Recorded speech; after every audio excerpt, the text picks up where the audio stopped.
Kabanata 1711. Mayroong 3 levels ng mga private room sa restaurant na iyon at ang mga iyon ay ang Sky, Ground, at People. Kabilang sa mga ito, ang pinakamurang People private room ay nagkakahalaga pa rin ng $500,000 habang ang starting price para sa Sky private room ay $2 million at walang pinakamataas na limitation. Batay sa investigasyon ni Thomas, nagkasakit si Daniel pagkatapos niyang kumain sa Sky private room. Sky private room, Apricot Garden. Agad namang nagpadala ng message si Thomas kay Aquarius. Mag-book ng Sky private room sa Eternity Dining sa Apricot Garden para bukas.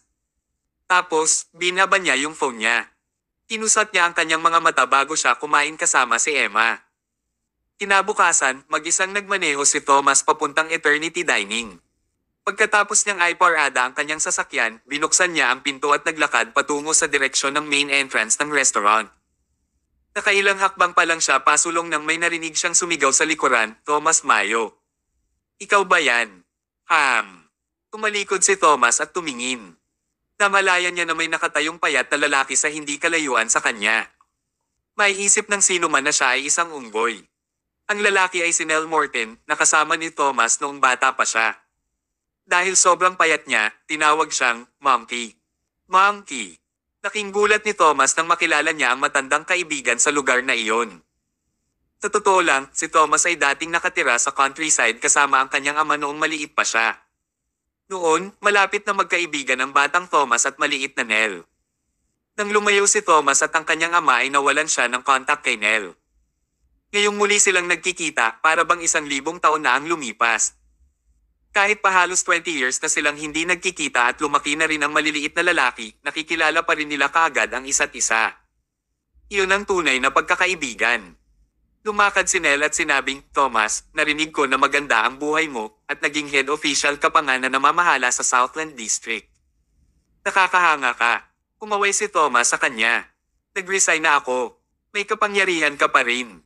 Mas mabuti ka pa sa isang mahirap na tulad ko." Tumigil ng sandali si Nell bago siya nagpatuloy sa pagsasabing, "Thomas, nandito ka rin ba para dumalo sa birthday celebration ni Fatty ngayon?" Fatty. Siya ang anak mula sa pamilya ng mga contractors. Nakalimutan mo na ba si Fidele Haynes, ang mataba? Palagi mo siyang binubugbog mo noon.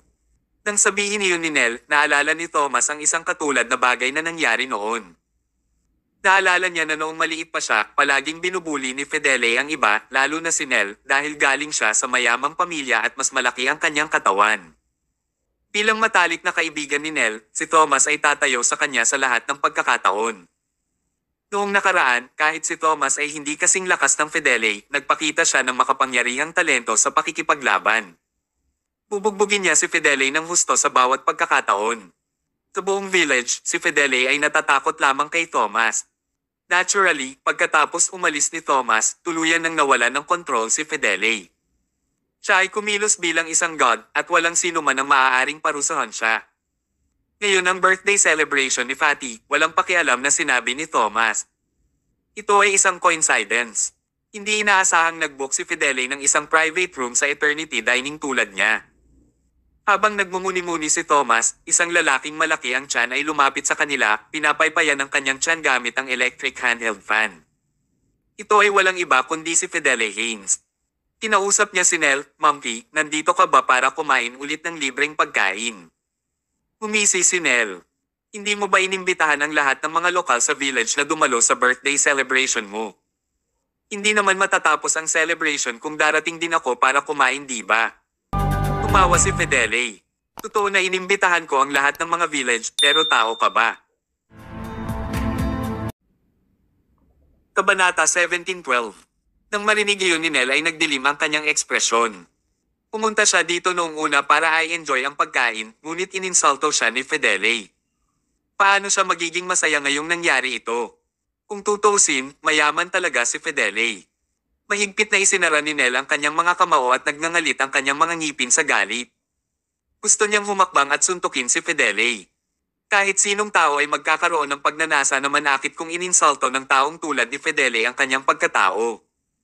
Gayunpaman, sa huli ay hindi ito ginawa ni Nell. Hindi siya kasing yaman ni Fidele, at hindi rin niya kayang talunin si Fidele. Hindi kayang talunin ng isang payat na unggoy na tulad ni Nel si Fidele na isang malaking lalaki. Tumawa si Fidele. Haha, basura ka talaga. Masama ka noong maliit ka at ngayon ay wala ka ng silbi pagkatapos mong lumaki.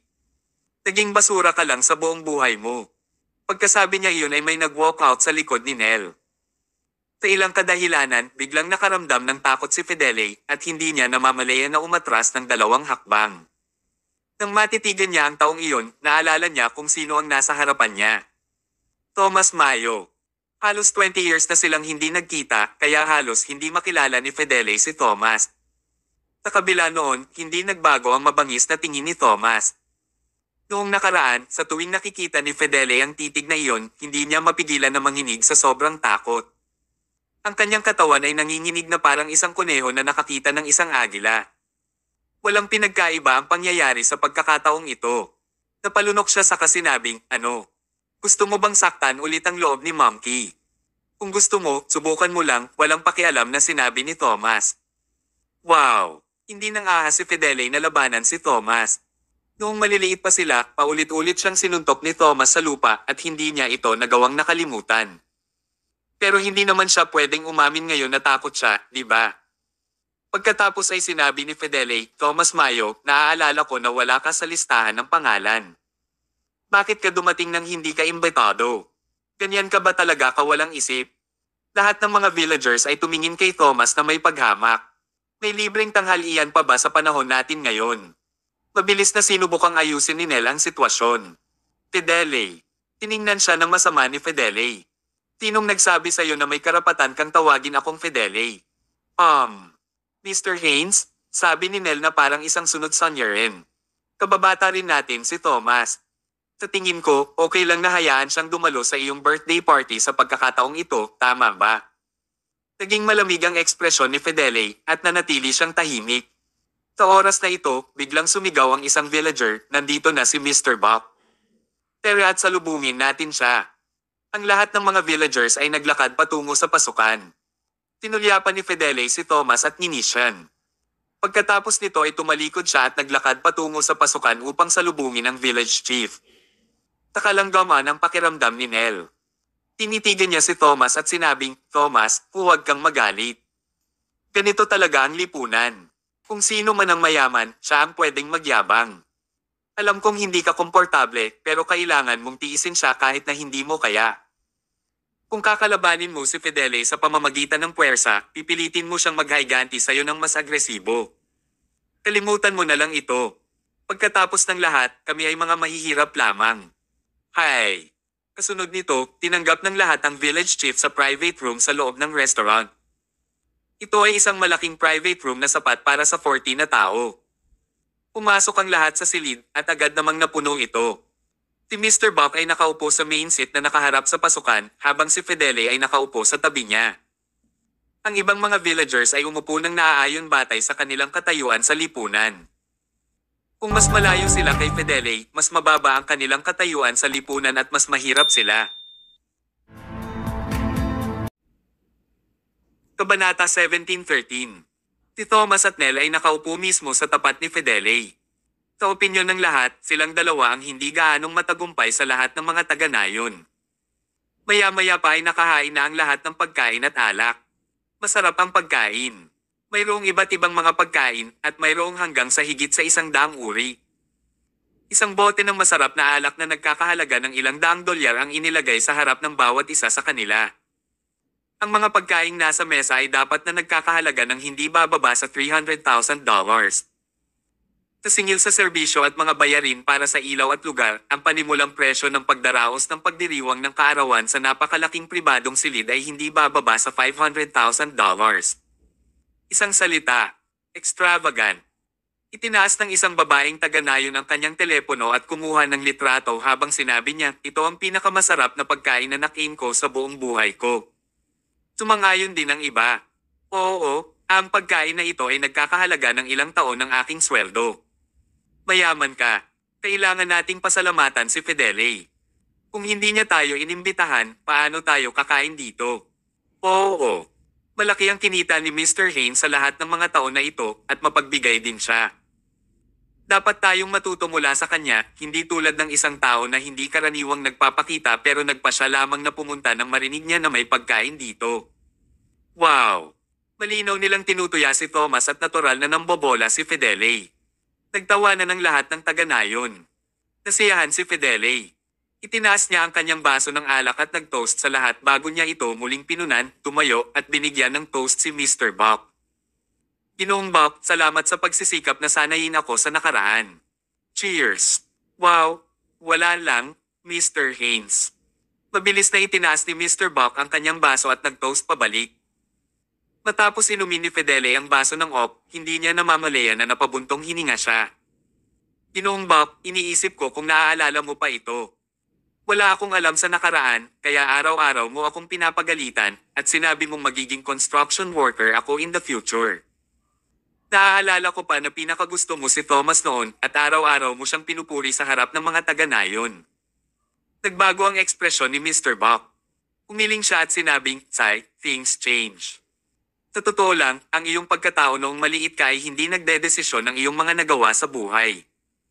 Isang halimbawa ay ikaw, Fidele. Wala kang kakayahan noong maliit ka, ngunit tingnan mo ngayon.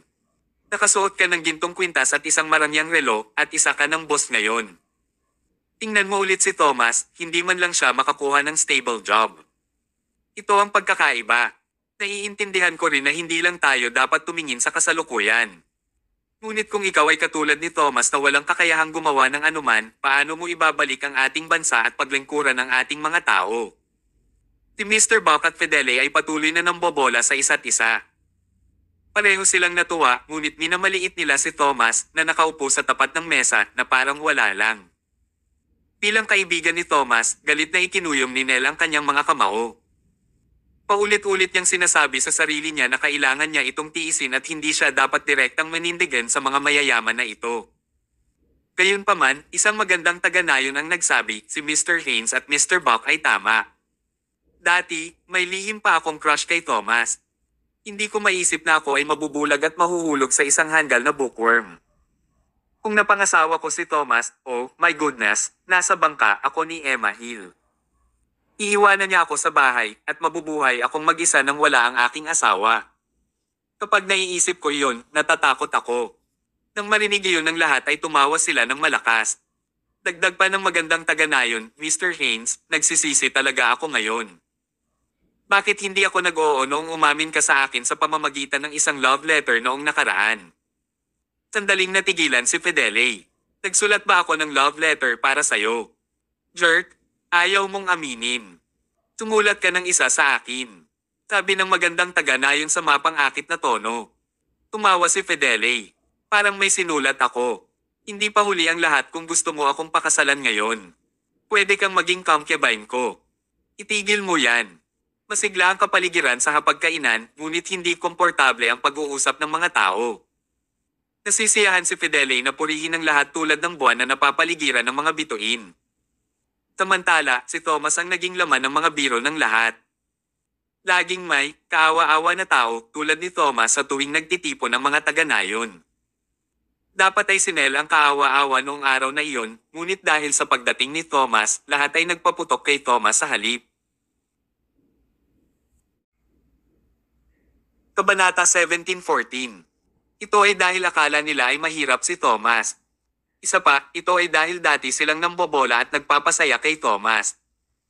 Nang makita nila kung gaanong hindi matagumpay si Thomas sa kasalukuyan, lahat sila ay gustong magpahid ng asin sa kanyang sugat. Kaya naman, kahit na masigla ang kapaligiran, hindi komportable si Thomas sa buong pagkain. Reunion daw ito ng mga taga-nayon. Sinong mag-aakala na magiging ganoon ang mga pangyayari? Bilang kaibigan ni Thomas, hindi na matiis ni Nell na makinig sa kanila. Inampis niya ng malakas ang mesa at sumigaw, tama na. Biglang tumahimik ang kwarto. Malamig na tinitigan ni Fidele si Nell. Silly monkey, sinusubukan mo bang gumawa ng kaguluhan dito?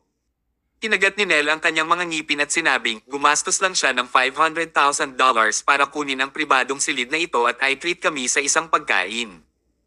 Kailangan ba ninyong lahat na purihin siya ng walang kahihiyan? Ito ay nakakadiri. At saka, itong private room ay people private room lang. Ang pinakamagandang pribadong kwarto sa Eternity Dining ay ang first class presidential private room kung saan gagastos ka ng $2 million para sa isang pagkain. Fidele Haynes, kung kaya mo, maaari kang pumunta at kumuha ng Sky Private Room. Biglang naging awkward ang atmosphere. Marahang ibinaba ni Fidele ang kanyang baso ng alak at malamig na sinabi, "Silly monkey, alam mo ba kung ano ang ibig sabihin ng walang isip?" Oo, gumastos ako ng $500,000 para ipagkain ang lahat. E ano ngayon? Nagkamali ba ako? At hiniling mo pa sa akin na kumuha ng Sky Private Room sa halagang $2 million. Wow, napakadali lang sabihin. Bakit hindi ka pumunta at kunin ang kwarto? Kalimutan ng Sky Private Room, silly monkey, kaya mo bang bumili ng People Private Room? Agad niyang itinulak palayo ang kanyang baso ng alak at tumalsik ang alak sa buong lupa. Silly monkey, as long as you're willing to pay for this People Private Room, aaminin kong magaling ka. Hihingi din ako ng paumanhin sa iyo at magkusa na umalis sa restaurant. Ano sa tingin mo? Magbabayad ka ba? Napatingin ang lahat kay Nell. Ibinaba niya ang ulo niya ng may kasalanan. Pagkaraan ng mahabang panahon, sumagot siya sa isang nakakadismaya na tono, "Hindi ako nagbabayad." Kung hindi ka nagbabayad, itikom mo lang ang bibig mo. Itinaas ni Fidele ang kanyang ulo, tumingin sa ibaba kay Nell, at naglabas ng isang kahangahangang aura. Si Thomas ay tahimik na kumakain at hindi nagsasalita. Sa sandaling iyon, pinunasan niya ang kanyang bibig at marahang nagsalita sa mahinahong tono. "Siguro, babayaran ko." Sabay-sabay na napalingon ang lahat kay Thomas. Nagkatinginan silang lahat at nagtaka kung may mali sa kanilang mga tenga. Si Thomas, ang kawawang basura, ay nagkusa na lang na bayaran ang pribadong silid na nagkakahalaga ng $500,000. Masyado siyang nagyayabang, diba? Hindi nagalit si Fidele. Sa halip, tumawa siya at sinabing, "Okay, let us see your generosity, Mr. Mayo." Bago pa makasagot si Thomas, nabigla si Nell na nasa tabi niya, kaya mabilis niyang tinakpan ang bibig ni Thomas. Then, he chuckled and said to everyone, nagbiro lang kami ni Thomas para pasayahin ang atmosphere. Please wag mong seryosohin." Lahat ng mga taga-nayon ay tumingin sa ibabaw na may paghamak. Gusto pa ba niyang magpanggap noong mahirap siya? Wala siyang kahihiyan. "Naging mabait ako para ipaghanda kayong lahat sa isang pagkain ngayon. Hindi ko hinihiling na alalahanin mo ang aking kabaitan, ngunit patuloy kang tumatayo sa akin dito." "Ano ito?" malamig na sabi ni Fidele. Agad namang pumayag si Mr. Buck at sinabing, "Mr. Haynes, huwag kang magalit. Laging sinasabi ng mga sikat na madalas maraming problema. Dahil mayaman ka na ngayon, maraming tao ang naiinggit sa iyo. Hindi naman ito kakaiba." Nagsalita rin ng magandang taga-nayon. "Ito ay sa simula ay isang masayang pagkain, ngunit nakakadismaya na ang pagkain na ito ay naging ganito. Sa palagay ko, hindi dapat nakaupo sa kwartong ito ang isang taong hindi nakalista sa listahan ng pangalan. Alam ko naman, diba? Ayos lang kung wala siyang kakayahan. Si Mr. Haynes ay may kabaitang gumastos ng pera para tretuhin kami, pero ganoon pa rin niya ang discredited sa kanya. Naiinis ako na kailangan kong kumain ng ganoong basura. Pwede bang ang taong ito ay magkusa na makaalis dito?" Ang lahat ay pumanig kay Fidele at patuloy nilang kinukutya si Thomas. Kabanata 17:15. Hindi ito kakaiba. Sa panahon ngayon, ang mayayaman ang may say. Kahit na sila ay dating taga-baryo, sinuportahan lamang nila ang mga mayayaman. Bahagyang itinaas ni Fidele ang kanyang ulo at tinitigan si Thomas ng masama. Nasiyahan siya sa kapaligiran sa sandaling iyon. Habang nakikinig si Nell sa kanila, mas lalong hindi siya komportable. Sa oras na ito, ang mga taga-nayon na nakatira sa kanila noong unang panahon ay mukhang makukulit. Patuloy nilang pinapuna si Nell pati na rin si Thomas at pinaalis na sila. Sobrang nasaktan si Nell. Sila ay mahirap at hindi ambisyoso. Mahirap sila, kaya karapat-dapat silang tingnan ng ibang tao. 2. Tiluwagan ni Nell ang kanyang mga kamao at tumawa bilang pagbibitiw. Siya at si Thomas ay hindi pwedeng magpatuloy sa pagkain na ito. Buntong hininga. Sa sandaling iyon, nakita ni Thomas ang galit na mukha ni Nell. Napangiti siya ng mahina at sinabing, "Unggoy, mukhang hindi tayo tinatanggap ng lugar na ito." Nagkataon, nakakatakot din ang pagkain sa People Private Room. Bakit hindi tayo pumunta sa Sky Private Room para kumain? Pagkasabi niya nun, nagtawanan na lahat ng tao sa room. Umisi si Fidele at sinabing, bakit hindi kayong dalawa pumunta at tingnan ang inyong sarili sa salamin? Kakain ka sa isang Sky private room. Ba, qualified ba kayong dalawa? Nakaramdam ng awkward si Nell. Natarante siya habang nakatingin kay Thomas. Hindi niya maintindihan ang nangyayari kay Thomas ngayon dahil sa pagmamayabang niya. Una nang sinabi ni Thomas na babayaran niya ang pribadong silid na nagkakahalaga ng $500,000. Tapos gusto daw niyang kumain sa isang Sky private room. Baliw ba si Thomas? Naalala niya na hindi ugali ni Thomas ang magyabang noong siya ay nasa paaralan. Anong nangyari? Nagbago ba si Thomas ng kanyang ugali habang siya ay nasa kanlurang baybayin sa lahat ng mga taon na ito? Napangiti na lang si Thomas na hindi sumasagot ng kutsain at hinamak siya ng iba. Tinitik niya ang kanyang mga daliri. Waiter. Agad namang lumapit ang isang bata at gwapong waiter. Ano pong may paglilingkod ko? Magalang na tanong niya. Sinabi ni Thomas, gusto kong kumain kasama ang aking kaibigan sa isang Sky private room. Napatingin lahat ng tao sa kwarto. Ano ba naman? Gusto ba talaga ni Thomas mamagbook ng Sky private room?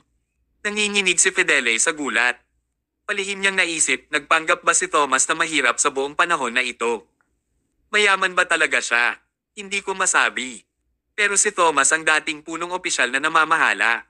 Kahit nag-resign na siya, paano kung nakaipon siya ng pera?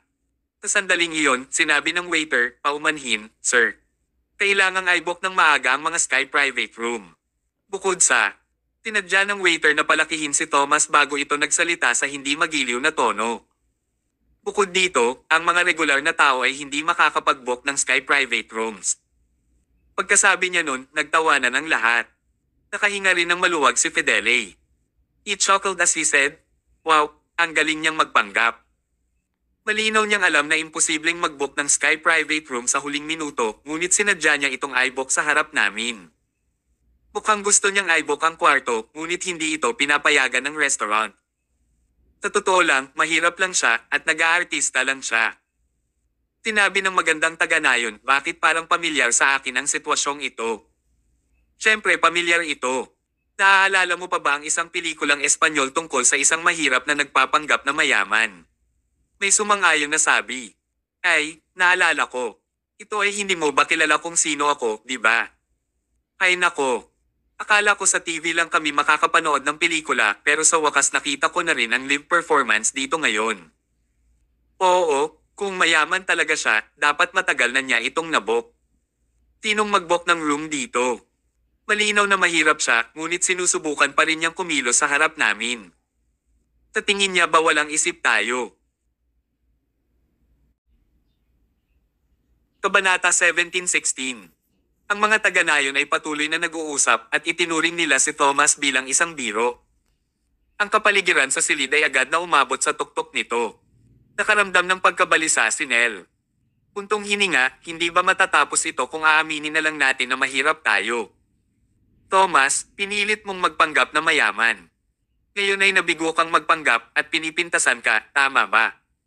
Napakahiya nito. Umalaklak si Thomas bilang pagbibitiw habang umiiling. Bakit napakahirap para sa kanya na kumain lang? Naalala ko na ang boss ng restaurant na ito ay si Willow Jones, di ba? Please ask him to come over, sabi niya ulit sa waiter. Umalaklak ang waiter. Sino ba siya? Paano niya nakilala ang amo ng Eternity Dining ayon sa gusto niya? I'm sorry, our boss is not around, panunuya ng waiter. Wala sa paligid. Ito ay malinaw na isang dahilan. Lalong lumakas ang tawanan sa kwarto. May mga tumawa pa na halos maubusan ng hininga. Talagang hindi pa nila nakita ang isang tulad ni Thomas na nagpumilit na magpanggap na mayaman ng malinaw na siya ay mahirap. Matapos mabaygo sa unang pagkakataon, gusto pa rin niyang magpanggap at magpakawalang isip muli. Ito ay tunay na kawili-wili. Hindi napigilan ni Thomas na kunin ang kanyang telepono at tawagan si Aquarius. Commander. Aquarius, nasa people private room ako sa Eternity Dining ngayon. Hilingin si Willow Jones na bumaba. Gusto ko siyang makilala. Sige. Pagkababa ni Thomas ay hindi na siya umimik habang matiyagang naghihintay. Patuloy siyang tinutuya ng waiter sa gilid, Sir, makalasing ka na ngayon. Bakit hindi ka pumunta at magpakatino ka? Ngumiti ang magandang taga-nayon at sinabing hindi siya lasing. Puro kalokohan ang sinasabi niya. Tumawag ba siya at hiniling kay Mr. Willow Jones na puntahan siya? Sino ba siya? Huwag mo akong pagtawanan. Tawa ng tawa si Fidele na halos hindi na siya makahinga. Tinawayan niya ang kanyang kamay at sinabing, Thomas, ikaw talaga. Hindi ko alam kung ano ang dapat kong sabihin tungkol sa iyo. Pinilit mong panatilihin ang iyong dignidad kaya naghihirap ka ng ganito. Wala kang pag-asa. Ilang nagmamadaling yabag ang narinig habang nakatingin kay Thomas ng masama ang waiter. Pinagtawanan siya ng mga taga-nayon at napabuntong hininga si Nell. Tumalikod ang waiter para biglang sumulyap. Ang sulyap ay labis na natakot sa waiter kaya't ang ngiti nito ay agad na napawi. Hindi niya namamalayan na sumigaw, magandang hapon, Mr. Jones. Ang papalapit na individual ay si Willow Jones. Natigil ang tawanan sa pribadong silid matapos marinig ng mga tao ang waiter na nagsasabing, magandang hapon, Mr. Jones. Hindi makapaniwalang tumingin sila sa lalaking tumatakbo. Siya si Willow Jones, ang boss ng Eternity Dining. Ang mga regular na tao ay hindi kwalipikadong makita siya. Sa oras na ito, sabik na tumakbo si Willow at mayroon siyang kaba na ekspresyon. Bago pa makawala ang lahat sa kanilang pagkatulala, tumakbo si Willow kay Thomas. Siya ay yumuko ng may paggalang at magalang habang sinasabi, magandang hapon, Ginoong Mayo. Mr. Mayo. Biglang nagyelo ang ngiti ng lahat. Pagkatapos ng lahat, si Willow ay itinuturing na isang sikat na big shot. Gayunpaman, ang isang malaking tao na tulad niya ay kumilos ng magalang kay Thomas. Siya ay hindi lamang magalang, ngunit siya ay lubos na natakot. Nang sabihin niya ang magandang hapon, Ginoong Mayo, ginawa nito ang buhay na kapaligiran sa isang napakalamig na punto. Ano ba ito? Tinuya ng mga taga-nayon si Thomas dahil sa pagiging walang kakayahan at mahirap, ngunit iginagalang siya ni Willow sa ganoong antas. Tinawag pa ni Willow si Thomas bilang Ginoong Mayo. Nangangahulugan ito na ang katayuan ni Thomas ay dapat na mas mataas kaysa kay Willow. Ano ito sa mundo? Pagkatapos ng lahat, kahit na si Fidele ay hindi mahalaga kay Willow kahit kaunti. Kaya, ang isang tao na maaaring gumawa ng Willow na kumilos ng magalang ay maaaring mayaman o marangal. Ito ay dapat na isang marangal at malaking tao. Biglang natigilan ang lahat ng taga-nayon. Pinagtawanan pa nila si Thomas sa pagpapanggap niya mayaman noong mahirap. Ngunit anong nangyari? Talagang may kakayahan si Thomas, tama ba? Samantala, ang mga taong ito ay kumilos ng horrible sa kanya. Kabanata 17:17. Si Fidele at ang iba pa ay nagsiwalat ng masasamang ekspresyon. Lahat sila ay nakaramdam ng kakilakilabot na parang nakakain ng mapait. Marami sa kanila ang lihim na nagsisi. Actually, kapag pinag-isipan nilang mabuti, si Thomas ang dating chief officer in charge. Paita nagbitiw na siya sa posisyon, hindi ito nangangahulugan na wala siyang kwenta. Nakita na lang nila si Thomas na nagkakasundo kay Nell at mababaw na naisip na si Thomas ay naghihikahos tulad ni Nell. Iyon ay lubhang mali. Gayunpaman, huli na. Huli na para magsisi sila ngayon. Marami sa mga taga-nayon ang nagkatinginan at hindi nila alam kung paano ito haharapin. Kung nagbago sila ng panig upang purihin si Thomas ngayon, ito ay hindi kapani-pani walang masayang maingay. Bukod dito, makakasakit din sila kay Fidele. Sa huli, lahat sila ay yumuko at walang masabi. Nakaramdam lang sila ng kakilakilabot na pakiramdam. Si Mr. Buck at ang magandang taga-nayon ang dalawang pinaka-awkward na tao dito. Sa sobrang hiya nila ay hindi nila mahawakan ng maayos ang kanilang mga kutsara. Tinabi pa ni Mr. Buck na si Thomas ay naging mahusay lamang noong siya ay maliit at siya ay naging walang kakayahan pagkatapos lumaki. Sa totoo lang, pagkatapos lumaki si Thomas, hindi pa rin siya kayang talunin ng isang hamak na tulad ni Fidele. Samantala, ang magandang taga-nayon ay hindi nagawang pakasalan si Thomas sa nakaraan at ito ay naging lalong imposible ngayon. Kahit anong mangyari, hindi mahuhulog si Thomas sa ganoong babae. Ang people private room na nagkakahalaga ng $500,000 ay nagpasigla na sa mga taga-nayon. Tapat na iyon upang ipakita kung gaano sila kamangmang. Ang Sky Private Room na nagkakahalaga ng $2 million ay isang lugar na hinding-hindi nila makapasok. Pero may makakapunta doon ngayon. Si Nell pala. Tumayo si Thomas at tinapik si Nell sa balikat. Unggoy, tara na. Pupunta tayo sa Sky Private Room para kumain. Huwag kang kumain sa murang lugar. Ang pribadong silid na nagkakahalaga ng $500,000 ay naging isang murang lugar para kay Thomas. Wow! Ang yabang niya talaga. Nang marinig iyon ng mga tao sa silid, lahat sila ay nakaramdam ng hiya kaya namula ang kanilang mga mukha. Sa katunayan, ang $500,000 ay wala kay Thomas. Samantala, nasaktan si Fidele. Noong bata pa siya, paulit-ulit siyang binubuli ni Thomas. Naisip niya na magagamit niya ang kanyang pera para supilan si Thomas pagkatapos niyang lumaki. Sino ang nakakaalam na mabubuli na naman siya ni Thomas? Ang sitwasyong ito ay eksaktong kapareho ng nangyari noong siya ay maliit pa. Babyuliin niya si Nell at lalapit si Thomas at tatayo para kay Nell. Pagkaraan ng mga 20 taon, ang proseso ay nanatiling eksaktong pareho, hindi nagbabago. Kinagat ni Fidele ang kanyang mga ngipin at naikuyom ang kanyang mga kamao. Gusto niyang turuan ng leksyon si Thomas, ngunit hindi niya magawa. Speaking of fighting, hindi natalo ng 10 bis ni Fidel si Thomas. Sa katayuan sa lipunan, si Fidele ay lubos na natalo ni Thomas. Ano kayang gagawin niya? Hindi siya kapantay ni Thomas. Mas mahusay si Thomas kaysa kay Fidele sa lahat ng aspeto. Ang mga paghahambing ay ganap na kasuklam-suklam. Ito ay isang bagay na hindi maaaring makatulong. Mga Ginoo, mangyaring sundan ako sa Sky Private Room sa itaas, sabi ni Willow. Sa pangunguna ni Willow, ang lahat ay nakatingin sa kanila na may naiinggit, nagulat, at walang magawang tingin, habang si Nell ay masunuring sumunod kay Thomas sa Sky Private Room. Ang isang pagkain na nagkakahalaga ng $2 million ay isang bagay na hindi pinanggihasang isipin ng mga taga-nayon sa buong buhay nila. Ang napakalaking halaga ng pera ay sapat na para makabili sila ng bahay sa kanilang nayon. Teka, bibili ng 2 bahay. Anong luho ang magkaroon ng pagkain na may pera na makakabili ng 2 bahay? Nang isipin ito ng mga taga-nayon, hindi nila ito kapanipaniwala. Kung alam nila ang tungkol dito, kinuha nila ang panig ni Thomas sa halip na kay Fidele. Huli na para magsabi ng kahit ano ngayon. Nagsisi sila. Gayunpaman, gaano man nila ito pinagsisihan, ang pagkain na nagkakahalaga ng $2 million ay wala nang kinalaman sa kanila. Sa kabila, Kabanata 17-18. Umakyat si Nell kasama si Thomas at nakarating sila sa Sky Private Room. Pagkabukas pa lang ng pinto ay natigilan si Nell. Restaurant ba ito? Ito ay eksakto tulad ng isang palasyo. Ito ay bejeweled at kahanga-hanga. Ito ay lubos na kahawig ng palasyo ng mga royal. Ang level pa ng karangyaan nito ay nahiya si Nell na maglakad papasok.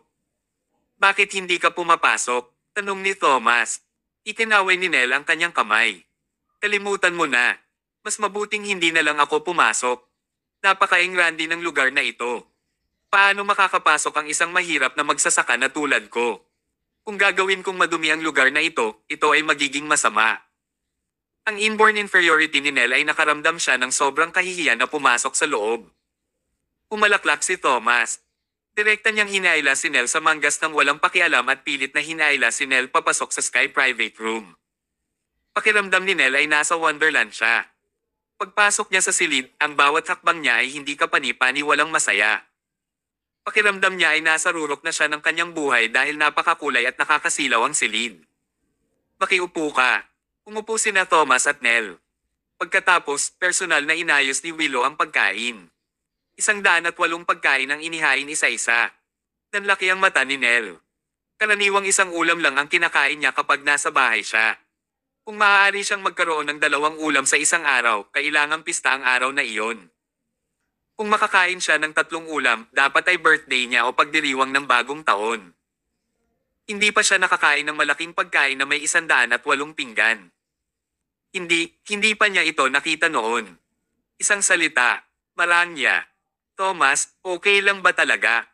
Kaming 2 lang ang nandito, kaya hindi namin matatapos ang lahat ng ito. Sayang naman, di ba? Ayos lang. Kung hindi natin ito matatapos, may paraan ang restaurant sa paghawak nito. Ang pagkain ay hindi mauubos. Dito ka na lang mag-enjoy. Hindi mo kailangang mag-isip ng ibang bagay. Hindi na napigilan ni Nell at nagsimula na siyang kumain. Upang mapakinabangan ang kanyang kasiyahan, hindi siya kumain ng anumang gulay at tinapay. Nakatuon lang siya sa pagkain ng karne. Hindi man lang siya kumain ng manok at pato. Nakatuon lang siya sa pagkain ng mga mamahaling karne tulad ng alimango, foie gras, beefsteak, at yulang. Kumain lang siya ng kahit anong mahal. Siya ay patuloy na kumakain ng malalaking kagat kaya siya ay mukhang kahindik-hindik kapag siya ay kumakain. Nang tingnan siya ni Thomas ay halos matawa ito ng malakas. Pinagmasdan sandali ni Thomas si Nell na kumakain bago siya tumalikod at tumingin kay Willow. Pagkatapos, dinala niya ang tunay na layunin ng pagbisita niya ngayon. Si Daniel Murdoch, ang automobile tycoon, ay kumain noon sa iyong restaurant, tama ba? Oo, palaging pumupunta rito si Mr. Murdoch. Sige, kinuha ni Thomas ang isang kwente at sinabing, mga 10 buwan na ang nakararaan kumain si Mr. Murdoch sa inyong restaurant, at ito ang menu.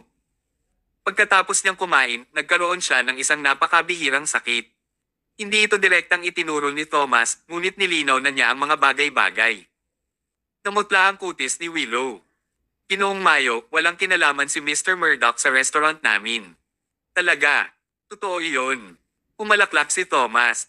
Inabot niya ang isang baso ng alak, dahan-dahang humigop, at sinabing, pakiusap, pag-isipan itong mabuti. Ito ay isang hindi, kahit na iniisip ko ito.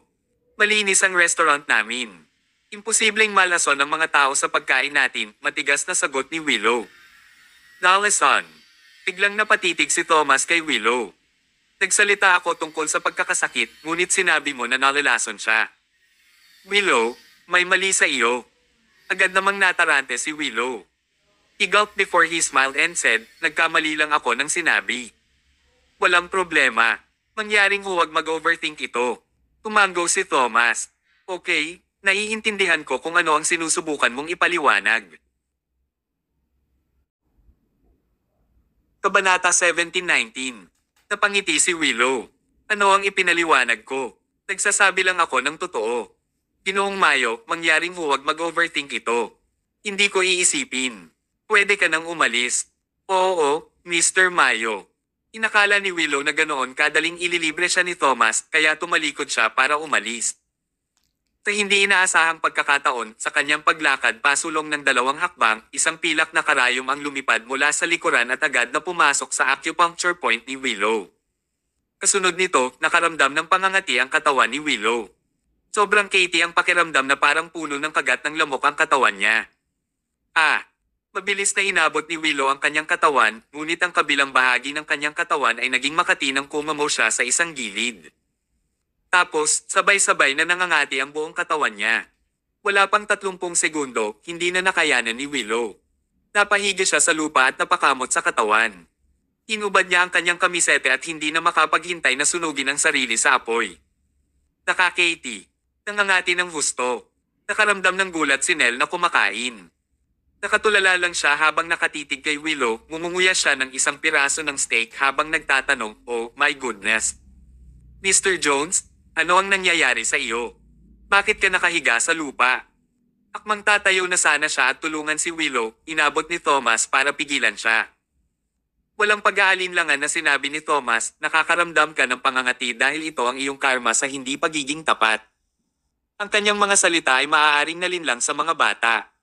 Gayunpaman, dahil sinabi iyon ni Thomas, nangangahulugan ito na alam niya kung paano pigilan ang pangangati at hayaang makabawi si Willow.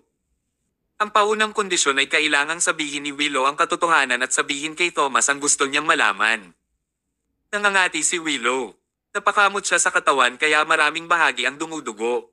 Umiyak siya at nagmakaawa kay Thomas, nakikiusap ako sa iyo. Please wag mo akong pahirapan ng ganito. Wala talaga akong alam. O, kung gayon maaari mong ipagpatuloy ang pagiging ganito. Patuloy na gamulong-gulong si Willow sa lupa sa sobrang sakit.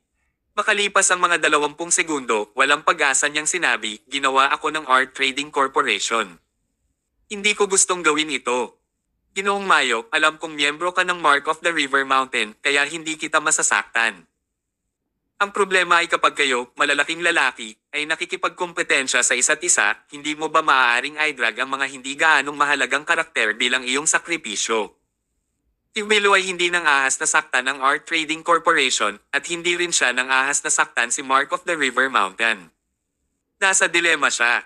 Gayunpaman, palaging sinasabi ng mga tao na ang isa ay dapat kumilos ayon sa sitwasyon upang hindi siya magdusa ng pagkawala. Kung hindi siya nagsalita ng totoo, papahirapan siya ngayon ni Thomas. Sinabi ni Thomas, ang Mark of the River Mountain at Art Trading Corporation ay ganap na hindi magkakasundo. Sa totoo lang, hindi ito isisi sa iyo ng Art Trading Corporation. Itutuloy lang nila ang laban kay Mark of the River Mountain. Hindi mo kailangang mag-alala tungkol sa anumang bagay. Kung iba lang ang mga pangyayari noong sinabi ni Thomas iyon, hindi na lang siya pinansin ni Willow. Pero iba na ngayon. Sinabi iyon ni Thomas para bigyan si Willow. Kaya, kahit na magtanong ang Art Trading Corporation sa hinaharap, magkakaroon pa rin ng paliwanag si Willow. Para hindi na muling pahirapan, walang magawang sinabi ni Willow, noong araw na iyon, dumating si Mr. Daniel Murdoch kasama ang maraming malalaking boss para kumain at uminom dito. Inayos ni Sylvester Vedestos, ang Vice Chairman ng Art Trading Corporation na personal kung ibuhos ang alak para kay Daniel. Binigyan niya ako ng isang espesyal na lalagyan ng alak. Ito ay gawa sa purong ginto at espesyal na idinisenyo para kay Daniel. Hindi ko alam kung ano ang isyu sa palayok ng alak. Tinunod ko lang ang utos ni Sylvester. Pinuhusan ko ng alak si Daniel at pinainom ko siya. At that time, wala namang masama kay Daniel. Ang lahat ay mukhang normal at walang nag-isip tungkol dito. Tinanong ni Thomas, kung ganoon ang kaso, bakit mo sinabing nalasan si Daniel? Kasi, lumunok si Willow at sinabing, dahil noong hinawakan ko ang lalagyan ng alak mamaya, napagtanto kong madilim ang palayok ng alak at napakabango nito. Ito ay malinaw na kontaminado. Noong panahong iyon, ayos lang si Daniel, ngunit hindi ibig sabihin nito ay magiging maayos din siya mamaya. Kaya, Mr. Mayo, noong sinabi mo sa akin na si Daniel ay nagkasakit, nahulaan ko na siya ay nalasan sa halip na dinapuan ng sakit. Sa pagkakataong ito, sa wakas ay naunawaan na ito ni Thomas. Ito ay talagang simple. Nilaso ng Sylvester o Art Trading Corporation ang alak na ininom ni Daniel at inilagay ang kanyang buhay sa panganib para makontrol siya. Upang maprotektahan ang kanyang sarili o mabuhay para sa kanyang mga anak, asawa at mga magulang, kinailangan ni Daniel na pumunta sa Art Trading Corporation at kumuha ng antidote. Ang magkapatid na Sylvester ay natural na hindi magbibigay sa kanya ng antidote. Malamang na ibibigay lang nila kay Daniel ang antidote pagkatapos nilang hilingin sa kanya na sumali sa Art Trading Corporation. Kailangang sumang-ayon si Daniel nang makaramdam siya ng labis na kawalan ng kakayahan. Iyon ay maaaring ipaliwanag kung bakit nilabanan ito ni Daniel nang pumasok ang Art Trading Corporation sa Southland District sa simula at personal pa siyang lumaban bilang pinuno. Gayunpaman, bigla siyang sumali sa Art Trading Corporation sa ilang kadahilanan. Kakaiba ang ginawa ni Daniel noon at pagkatapos. Hindi niya gusto ang anumang mga benepisyo at mas gugustuhin niyang samantalahin. Umayag pa nga siyang sumali sa Art Trading Corporation ng walang kondisyon. Ang dahilan ay nalasan si Daniel at ang magkakapatid na Vedestos lamang ang maaaring mag-detoxify sa kanya. Ang kanilang pamamaraan ay malupit. Pagkatapos ni Daniel, marami na rin ang sumali sa Art Trading Corporation.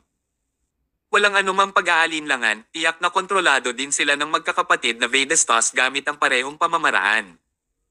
Ang isang malaking grupo ng mga tao sa Southland District ay kontrolado ng magkakapatid na Vedestos ng ganoon. Malinaw na lumawak ang Art Trading Corporation. Pagkatapos, ginamit ng Art Trading Corporation ang lason at ang kanilang pagiging agresibo upang sakupin ang ibang mga kumpanya. Sa loob ng 10 buwan, nasakop na nila ang buong Southland District. Natural, si Vincent ay nagkasakit ng malubha sa panahong ito, kaya binigyan din nito ang magkakapatid na Vedestos ng panahon at espasyo upang palawakin ang kanilang teritoryo. Ang galing! Kabanata 1720. Nahirapan si Thomas na isipin na ang teknolohiya sa kasalukuyan ay napaka-advance na kaya talagang makagawa ng ganoong katangi-tanging lason. Ang magkakapatid na Vedestos lamang ang makakapagbigay ng lunas at ang iba ay hindi nagawa ang gayon din. Kinailangan humanga si Thomas. Ang mga malalaking boss na ito sa Southland District ay hindi mga ordinaryong tao.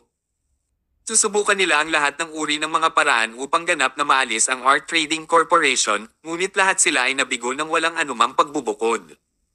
Maging si Thomas ay hindi alam kung ano ang gagawin pagkatapos niyang makita ang sakit ni Daniel. Kung si Thomas ay hindi makahanap ng lunas para sa naturang lason, ang iba ay malamang na hindi rin. Sa ilang kadahilanan. Pinaalalahanan si Thomas kung paano kinakailangang iwan ng mga sundalo sa silangan ang kanilang mga asawa at anak sa mga kapitolyo bilang mga hostage upang matiyak na mananatili silang tapat sa bansa. Ang ginawa ng Art Trading Corporation ay eksaktong kapareho noon. Talagang hindi inaasahan ni Thomas na ang magkakapatid na Vedastas ay talagang gumamit ng katulad na paraan. Ginamit nila ang lason na maaaring manipulahin ang buhay ng mga tao para kontrolin ang lahat ng kapangyarihan sa Southland District. Sa kabutihang palad, mas maingat at maingat si Ryan. Matalino din siya para hindi mahulog sa bitag. Kung nalasan din si Ryan, baka nawala na si Thomas sa kanyang kinatatayuan. Ngayon, halos naunawaan na ni Thomas ang mga taktika ng Art Trading Corporation, ngunit ang pag-unawa sa mga ito ay malayo sa sapat. Kailangang gumawa ng solusyon si Thomas. Ang tanging solusyon ay ang walang alinlangan na gawin ang panlunas. Kung ang magkakapatid na Vedastas ay may kontrol sa antidote, nangangahulugan ito na ang mga tao sa Southland District ay hindi kailanman magtataksil sa magkakapatid na Vedastas. Pagkatapos ng lahat, ang kanilang buhay ay nasa kamay ng magkapatid. Kung magagawa ni Thomas ang antidote, malulutas ang problema. Ang mga tao sa Southland District ay hindi na muling makokontrol ng magkakapatid na Vedastas at maaari silang manindigan sa mga kapatid. Paano magawa ni Thomas ang antidote? Walang ideya si Thomas. Nakita na niya ang mga sintomas ni Daniel, ngunit wala siyang magawa. Mamulong si Thomas sa kanyang sarili dahil nagawa ng magkakapatid na Vedastas ang antidote, bakit hindi ko magawa? Dapat may paraan. Napaisip tuloy siya. Biglang may sumagi sa isip niya. Kung ang magkakapatid na Vedastas ay may panlunas, bakit si Daniel pa rin ang lumapit sa kanya? Kung nagkaroon ng bisa ang lason ni Daniel, ang pinakamabuting solusyon niya ay ang hanapin ang magkakapatid na Vedastas. Ngunit hindi niya sila hinanap. Ano ang ibig sabihin nito? Nangangahulugan ito na ang magkakapatid na Vedastas ay wala ring antidote. Paano mangyayari iyon? Matalino si Thomas at alam na niya ang sagot. Dalawang salita, plant human. Ang mga plant human na binansagan bilang stock ni Sylvester ay malamang na ang panlaban sa espesyal na lason na ito. Kapag mayroon na silang stock, maaari silang gumawa ng antidote at tulungan ang mga malalaking boss sa Southland District na pahabain ang kanilang buhay. Gayunpaman, sino ang mag-aasam na sina Thomas at Vincent ay biglang magtutulungan at dalhin ang lahat ng plant humans nang hindi nag-iiwan ng anuman. Nang mawala ni Sylvester ang plant human, nawala sa kanya ang antidote. Nawalan din ng buhay si Daniel. Lumapit si Daniel kay Thomas dahil gusto niya itong subukan sa huling pagkakataon. Inaasahan niya na mailigtas ni Thomas ang kanyang buhay sa pamamagitan ng kanyang mahusay na mga kasanayan sa medikal, ngunit sa kasamaang palad, hindi nagawa ni Thomas iyon. Higit pa rito, nang hinanap ni Daniel si Thomas, nagalit ang magkakapatid na Vedastas. Hindi na nila hinintay na mamatay si Daniel mula sa lason pagkaraan ng 3 araw. Habang pauwi si Daniel, gumamit sila ng aksidente na espesyal nilang idinisenyo para patayin siya. Naiintindihan ni Thomas ang lahat. This time, malinaw na ang lahat. Ang mga pagdududa ni Thomas ay naalis na. Sa wakas ay alam na ni Thomas ang landas na tinahak ng Art Trading Corporation para maging tycoon. Natuklasan din niya na tiyak na hindi aksidente ang pagkamatay ni Daniel. Isa itong intentional homicide na mukhang aksidente. Ginoong Mayo, sinabi ko sa iyo ang alam ko. Maaari mo ba akong tulungan na maibsan ang aking sakit ngayon? Please huwag mo na akong pahirapan pa. Sa puntong iyon, napakamot na si Willow sa kanyang katawan na puno ng dugo ang kanyang katawan. Mahirap tingnan siya. Napangisi si Thomas. Lumapit siya at idiniin ang kanyang acupuncture point. Isang pilak na karayom ang lumipad palabas at sinalo ito ni Thomas. Matapos tanggalin ang karayom, agad na tumigil ang pangangati ni Willow. Napahiga siya sa lupa at huminga ng malalim, sa wakas ay nabuhay siyang muli. Bumalik si Thomas sa kanyang upuan at itinago ang kanyang karayom habang tinanong niya, maaari mo bang dalhin sa akin ang lalagyan ng alak? Tumango si Willow. Pinilit niyang bumangon sa lupa at dahan-dahang naglakad palabas ng Sky Private Room. Wala pang 5 minuto, naglakad si Willow na may dalang wine pot na gawa sa purong ginto. Magalang niyang pinasa ang lalagyan ng alak. Pinalis ako ni Sylvester sa palayok ng alak noong panahong iyon. Ngunit natakot ako na masisi ako sa pagkalason ni Daniel, kaya sinadya ko itong pinalitan ng isa pang palayok ng alak at iningatan ng maayos ang palayok ng alak na ito. Pinigay sa akin ni Sylvester itong wine pot noon. Ito ay ginamit upang maglaman ng alak para kay Daniel. Itago mo lang, Ginoong Mayo. Please don't mind me say another thing. Tiyak na napakalakas ng lason sa lalagyan ng alak, kung hindi, imposibleng mapabagsak ang isang malaking lalaki na tulad ni Daniel. Ginoong Mayo, pakihawakan ng mabuti para hindi na maulit ang pangyayaring ito. Hindi siya sinagot ni Thomas. Agad niyang kinuha ang lalagyan ng alak, binuksan, at tinignan. Ito ay tulad ng sinabi ni Willow. Dim ito ay ganap na madilim, at ito ay may kakilakilabot na amoy.